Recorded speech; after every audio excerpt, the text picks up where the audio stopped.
This is insane. What right does he have to make sure his son is recognized? You know what's funny is they'll say how the churches kicked them. I was in a church, hundreds of churches. We went to billions of churches. I was in a cult church, okay? So, like, for a decade of my life, all right? We'd go to church 3, 4, 5, 8 times a week, man, all right?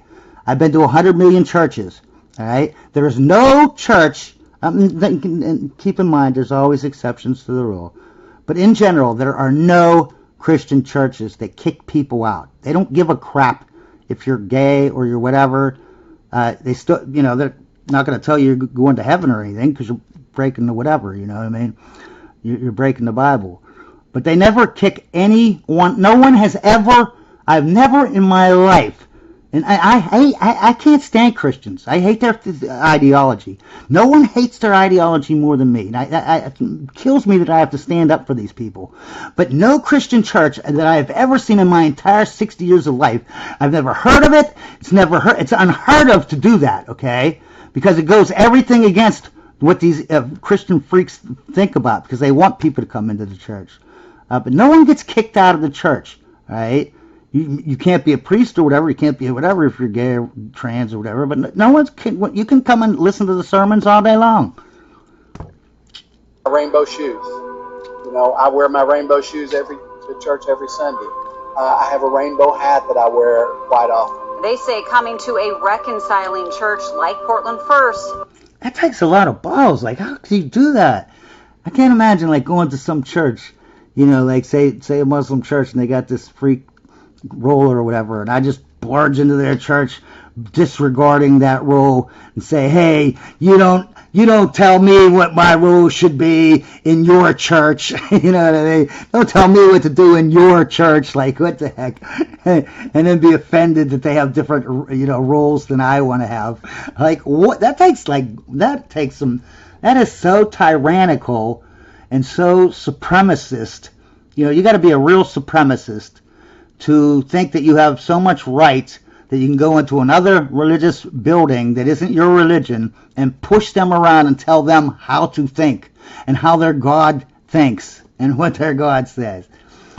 Has been incredible. The decision this past April at the General Conference to remove the anti-LGBTQ plus language came with much celebration, but not without controversy. Since 2019, when it became clear the more progressive UMC churches would fight for inclusivity language, 25% of UMC congregations in the U.S. By doing this, you just prove that you don't believe in the Bible. Why don't you just say that, hey, Christianity sucks? Why don't they do that? You want to know why? Because it's the deep state, and they own the Christian religion, and now they want to incorporate it into this one, like piggyback, right? So that they can get a lot more people. You know, at the get-go, a lot of people are Christian. They'll go along with what the crowd says. You know what I mean? US have left. Many of them joining the newly formed Global Methodist Church. The people left at the table want to be at the table together. They care deeply about one another, even if they don't agree with one another. And that's not something that we've been able to have for a really long time. The one thing all these people have had during the ups and downs is their unwavering faith. Someone wise once told me, oh, you can either make... They don't really believe. If they believed in the Bible, they would stop being gay or they would stop being trans or whatever they are, right? But they don't. They not only, and it's not even that they don't do that. It's that they're sitting here saying that God lied, because they're saying God wrote the Bible, but God lied in the Bible. But I believe He's God. You're contradicting yourself. You're a liar. Make a point or make a difference. And if you want to make a difference, you have to stay, because if you leave, you cannot change the church. I think the realization that for me, the best place to affect change is from within the system. That they did, but... Can you imagine this? Like a bunch of Christians did this. They infiltrated the Muslim church. And they just started, or the Muslims did, infiltrated all the Christian churches and pretended to be Christian. And then after 20 years, they come out and says, no, I'm really Muslim. This you gotta have the Muslims' beliefs, or you're not inclusive, and I'm a victim. Like, we'd all be like, is this Muslim person crazy? But this gay person and trans person, we're all like, oh, it all makes sense. But as they move forward, they're working to repair damage from decades of pain. There's grief. You can't join an organization? Like, what the heck? This guy is, like, insane. Like, it's like they were oppressed. They were oppressed. You know, first of all, they can go to church anytime they wanted. They just couldn't join a club. Like, this is like the trans people trying to get into the woman's thing. Like, some organizations or functions or whatever are just for a certain group.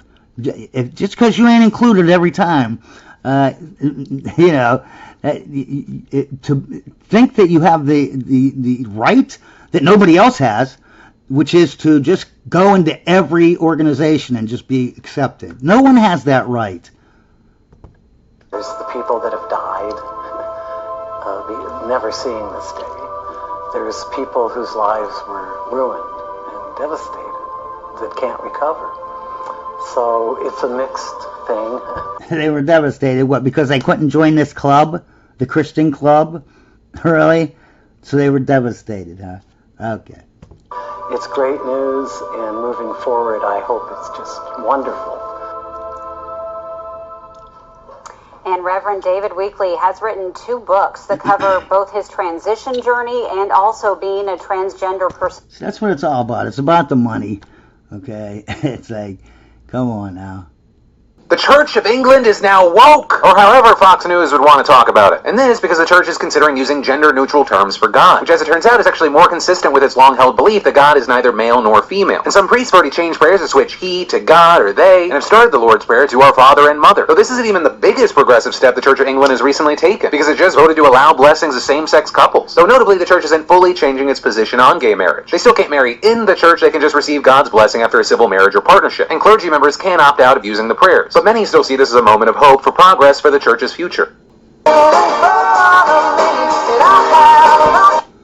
What it says is, but being gay is a sin. Then it says, you're wrong. Heretic, false prophet, love the sinner and hate the sin, but the Bible says...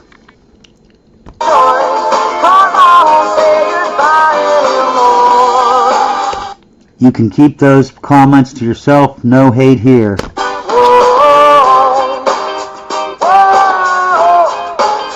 You are loved. We now have a new profession of faith. It's called the Sparkle Creed. I believe in the non-binary God, whose pronouns are plural. I believe in Jesus Christ, their child, who wore a fabulous tunic and had 2 dads, and saw everyone as a sibling child of God. I believe in the rainbow spirit, who shatters our image of one white light and refracts it into a rainbow of gorgeous diversity. I believe in the Church of Everyday Saints, as numerous, creative, and resilient as patches on the ace quilt, whose feet are grounded in mud and whose eyes gaze at the stars in wonder. I believe in the calling to each of us that love is love. So beloved, let us love. Jesus did not say one single word of condemnation about anyone based on sexual orientation or gender identity. In fact, the only mention Jesus really makes of it is this passage in Matthew. Maybe you're familiar with it. It's actually an affirmation. It's buried in ancient language, and it's surrounded by this weird teaching about divorce. But what Jesus said is this, that if you are a eunuch, and you have been a eunuch since birth, that was an ancient way of saying that if you differed from what was expected in terms of what we would call today sexual orientation or gender identity, that if you were a eunuch and you had been a eunuch from birth, that you were loved by God. Do I need to explain to the internet that a eunuch and a transgender person are not the same thing? Does that need to be said? God is gay. God is a lesbian. God is trans. God is gender non-binary. God is straight. God is cisgender. God is black. God is white. God is Middle Eastern. God is Asian. God is differently abled mentally and physically. God is able-bodied. God is you, and you are God, because you are a reflection of God's divine image. God said the purpose for putting the bow in the sky, it was to remind him to never flood the earth again with water. And it's to remind us that he will never flood the earth again with water. The church is weak because we won't contend. We let them redefine it. I'm calling on pastors who agree with the Bible, who agree with Genesis chapter 9. Display your 7-color rainbow. Tell people what it's all about, but never, ever take it back. That ain't gonna happen. Trying to find a fully affirming church? I've got a couple tips for you. First, think about the verbiage that you use. Affirming and accepting, they aren't the same thing. Affirming means that your church body is going to stand behind their gay and trans members, period. Accepting means they're going to let you in the door and they might try to change your mind later. Gaychurch.org lets you search in your area for affirming churches. It can be really hard to weed through the messaging of a church body and figure out what they stand for. My last tip for finding a fully affirming church: take a look at your local Pride Parade. See which churches are supporting and participating in your city's pride. I have been through this process myself twice now, so I wanted to share this information with you all. I am in the Midwest, specifically Ohio, so I know how hard it can be to find a safe, inclusive space that represents who you are and what you're looking for. Please do not get discouraged by this process. There are so many amazing, supportive people here in Ohio and in your community, I'm sure, as well. If you take away absolutely nothing else from this video, remember these 3 words: you are loved. Just a day before the United Methodist Church's General Conference begins, over 100 pastors and ministry staff have publicly come out as members of the LGBTQ community. Now, this has been a move intended to bring attention to the issue that is going to be on the agenda in Portland, Oregon for this central meeting. It's a meeting held once every 4 years. And the letter has said that people in the LGBTQ community have been forced to conceal a core part of themselves in many, many churches across the country. Well, what this is all about, Margaret, is the fact that the United Methodist Church's Book of Discipline says that the practice of homosexuality is incompatible with Christian teaching, and therefore practicing homosexuals are not allowed to be certified as ordained ministers or to be appointed to serve in the United Methodist Church. Now, over 100 pastors, ministers, members of this community have come out and said that they are, in fact, LGBTQ, which is obviously a giant step forward for this movement. But the conference that is happening, it actually started yesterday, will hash out the issue of having gay clergy, and this is going to be an issue that is hashed out over the next 10 days. Interestingly enough, this is one of the more liberal churches, so it is interesting that these people have had to come out in this kind of a way. They have had to take this strong of a stance, but obviously a very courageous move on behalf of these people to come out and to say that they don't want to hide their sexual orientation, and yet they've been welcomed as ministers, they've been welcomed as people to work as pastors, youth leaders, but they haven't been welcomed by the church to reveal the fact that they are homosexual, gay, lesbian, part of the LGBTQ community.